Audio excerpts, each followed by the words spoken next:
तीन तरह का जल शिव को समर्पित होता है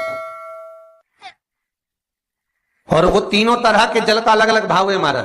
पहला जल सादा, घर से पानी लेकर गए, जल लेकर गए, शंकर को चढ़ाया, वो हमने घर का अपना एड्रेस बता दिया, भगवान शिव को जल चढ़ाकर अपने आनंद के लिए शंकर से कुछ प्राप्त कर लिया। दूसरा जल, जल के कलश में थोड़ा सा इत्र डालकर शंकर को जब समर्पित करते हैं तो महाराज घर में अगर कोई व्यक्ति बहुत रोगीला है, बहुत रोगीला, एक शिव महापुराण में, स्कंद पुराण में, नर्मदा पुराण में, भविष्य पुराण में, अग्नि पुराण में, नारद पुराण में, बरहा पुराण में, वामन पुराण में जितनी चीजें लिखी गई है एक एक प्रैक्टिकल कर देखो तो शिव महापुराण, स्कंद पुराण का ये भाव याद करिए कि एक लोटे पानी में इत्र मिलाकर, जल में इत्र मिलाकर, बहुत रोगीला व्यक्ति, बहुत बीमार व्यक्ति है, एक लोटा पानी उसका हाथ का स्पर्श कराकर शंकर को चढ़ाना प्रारंभ कर दीजिए। महाराज केवल 5 या 7 दिन चढ़ाओ और वो 7 दिन के बाद में उस बीमार व्यक्ति का क्रम देखिए कि उसमें कितना आराम लगा है। औषधि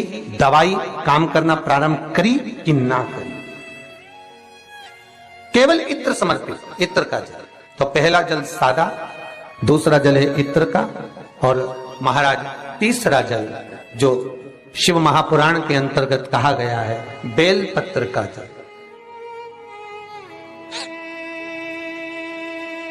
तीसरा जो जल है वो बेलपत्र का जल। बेलपत्र का जल कैसा?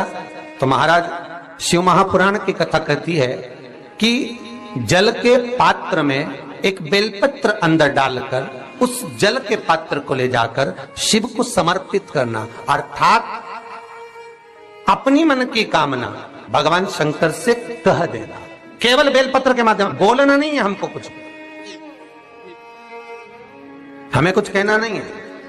3 तरह का जल का जो व्याख्यान वर्णन किया गया, एक सादा जल जो भगवान को कहा, आपने अपना एड्रेस बता दिया, आपने अपने मन का भाव बता दिया। इत्र का जो जल चढ़ाया गया वो केवल रोग मुक्ति के लिए चढ़ाया गया। और तीसरा बेलपत्र, अगर उस जल में एक बेलपत्र भी पड़ी हुई है और वो बेलपत्र पड़ा हुआ जल आप जिस भाव से चढ़ा रहे हो, जिस कामना से चढ़ा रहे हो, शंकर वो कामना आपकी पूर्ण कर। इस वीडियो को लाइक करें, हमारे चैनल को सब्सक्राइब कर बेल आइकन जरूर प्रेस करें।